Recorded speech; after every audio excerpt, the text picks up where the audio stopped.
driving. We want to see them in their well checks and not in the ambulance in our emergency department. Yeah, it takes a split second for somebody to jump up in front of you. Split second that something else came in your way.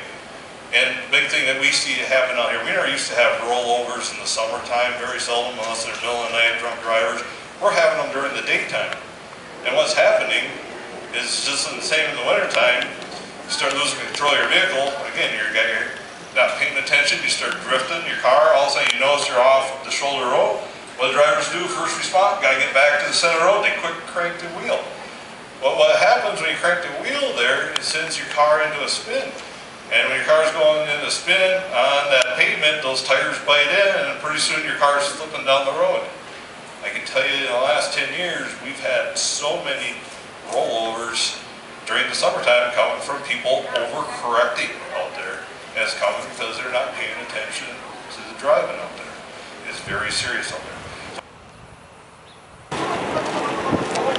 Images of people that were... Like this, 59% of girls dance in the car. You know, again, a distraction.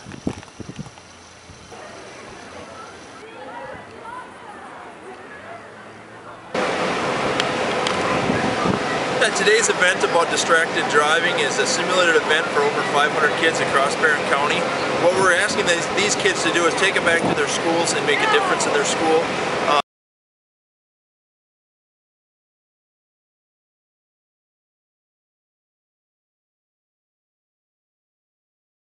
Hi, my name is Logan Malgosa. I'm a junior here at Barron High School, and today we are hosting the 2014 Barron County Youth Taking Action Safe Driving Summit.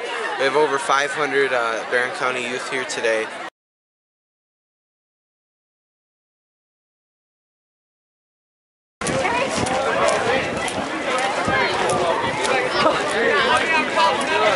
Kind of cold and windy out, and there's still an awful lot of people heading up to the field for the next segment of this.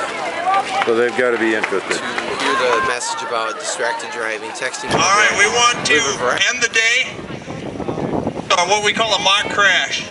And this is going to be as real as you're going to see. And then at the end, we'll answer your questions. We'll have some of the first responders talk. And we need everybody just to stay quiet, listen, watch for the next half hour. We're going to do a lot of different things here. You're going to hear it live through our dispatch center, through the microphones here. We're going to try to let you listen in onto exactly what's going on. So, with that, we're going to have our mock crash. It's going to start now, and you're going to hear a crash sound or the word crash, and then we're going to remove the tarp. So, go ahead and start. Text message 1, are you coming over? Text message 2, we are in the car driving now. Be there in a minute. Got the beer. Text message 3, okay, see you in a minute. Text message 4, going to be crash.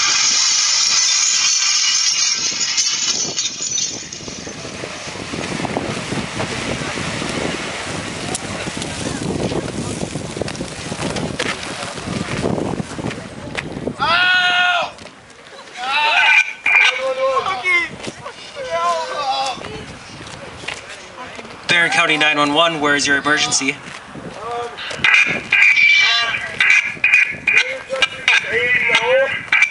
Please hurry. Did you say there's an accident at the intersection of 8 and O? Yes, sir. My name is Peter. There's a very bad two-car accident. One of the passengers in the other car is ejected. There's blood everywhere. Okay, I will dispatch emergency responders and auto-launch a helicopter. First, tell me what happened. We were driving, and we got in an accident. One of my friends, or two of my friends, are very injured. One of the passengers in the other car, she's unresponsive. She's on the hood. There's no fire. Oh God, please hurry. Please hold on while I page and notify first responders. Barron 307.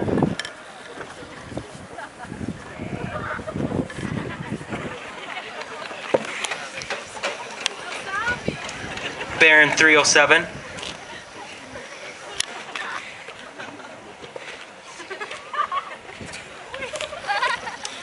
307, received a call of a 1050 at the intersection of 8 and O. The caller stated that there are significant personal injuries and that one passenger has been partially ejected. I will page Barron Ambulance, Fire, and Auto Launch Mayo Helicopter.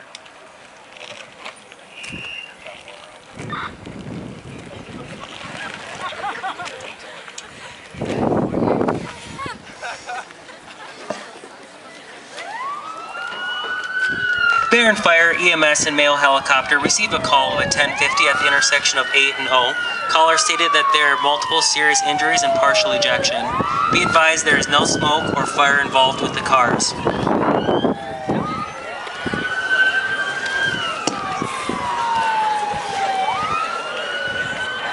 Caller, are you still there?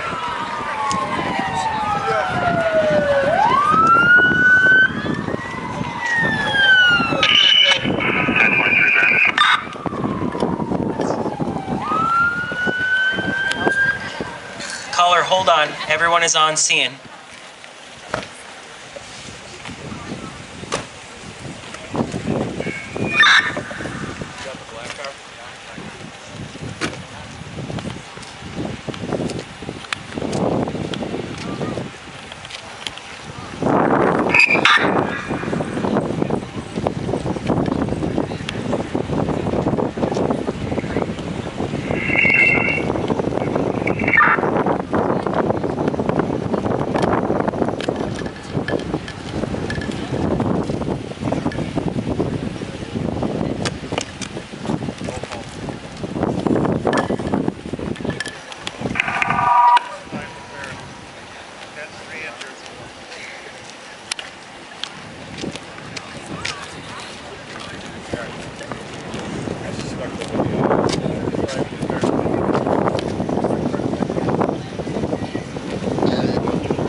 How far are the EMS? Be advised.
The trooper is out there doing under the influence of alcohol or drugs. Your eyes will hurt as you follow it, or your whole head will turn. And he'll do this several times, back and forth, and then up and down.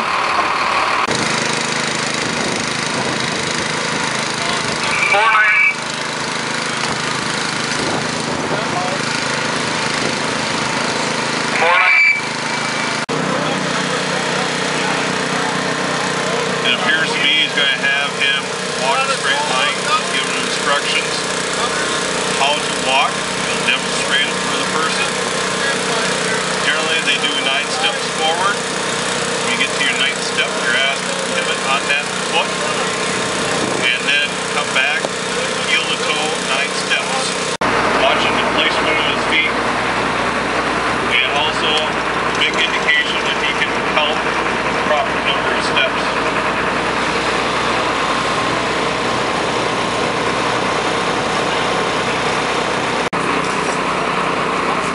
Officers will have the subject be counting out loud.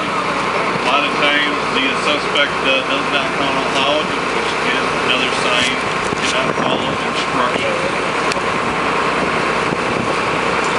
There are times where the officer may ask the subject to stop and test right in the middle for his own safety because he may fall or injure himself out there.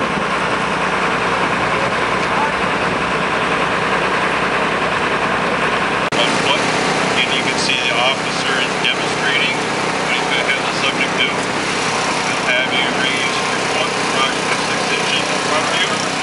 Count out loud, 1001, 1002, 1003.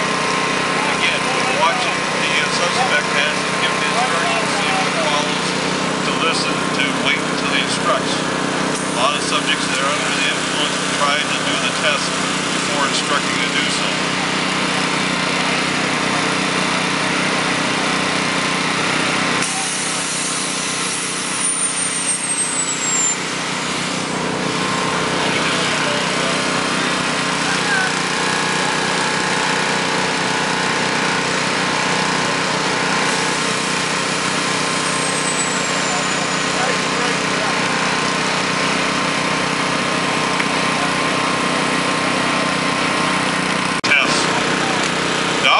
Also has an option that they can give a person a preliminary breath test at the scene to see where their alcohol concentration is at that time. Not always the person is going to be under the influence of alcohol. The test wouldn't indicate anything. There is also a new law that came out here approximately 6 years ago called the Baby Luke Law.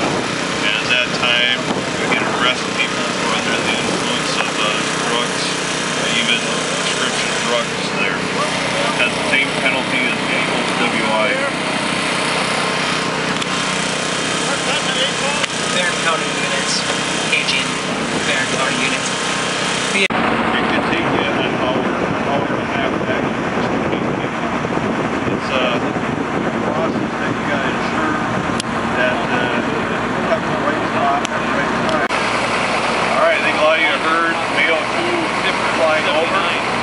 The helicopter does fly around to assess the scene area for any obstacles out there that they can see. Again, there's always a contact person on the ground that will advise the pilot of different obstacles. Today we have a water tower, we have light towers out there for them to be aware of. A lot of times that actually see our power wires and trees.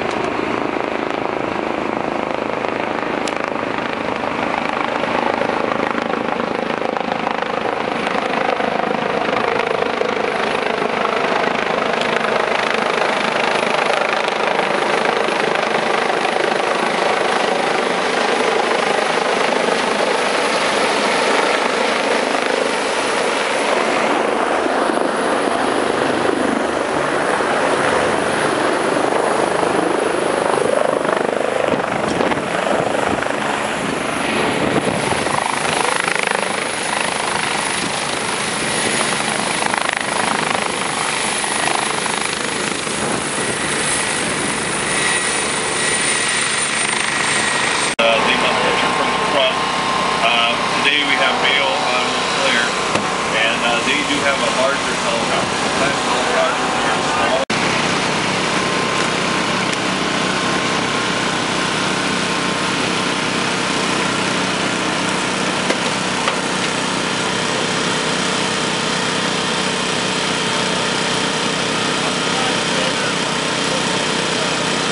Barron County paging medical examiner 1 to a fatal 1050 at the intersection of 8 and O.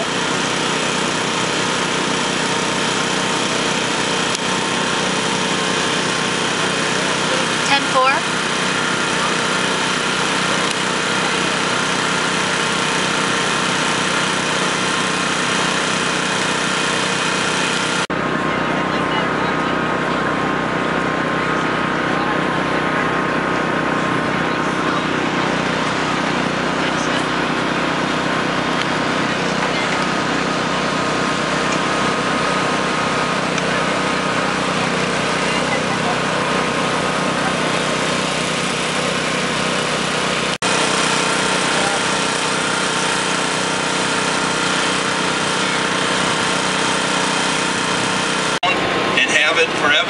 services so that we can prove that they were texting and driving during the accident. Normally they do what's called a hot load, or that helicopter would keep spinning. They shut down because they're going to be here for a little while with us after this all gets done.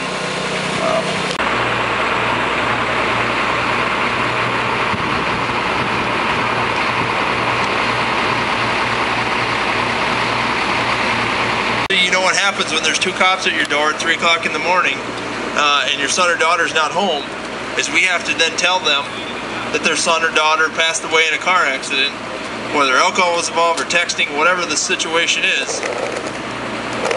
We have to notify their parents and just tell them that their son or daughter passed away. We've done it too much. Chief Gabi talked to a lot of you today about that, about his experiences with telling people that their son or daughter passed away. And it's not a fun job. It's the worst part of our job, and that's what today's all about. So we don't have to have a funeral home come and do this.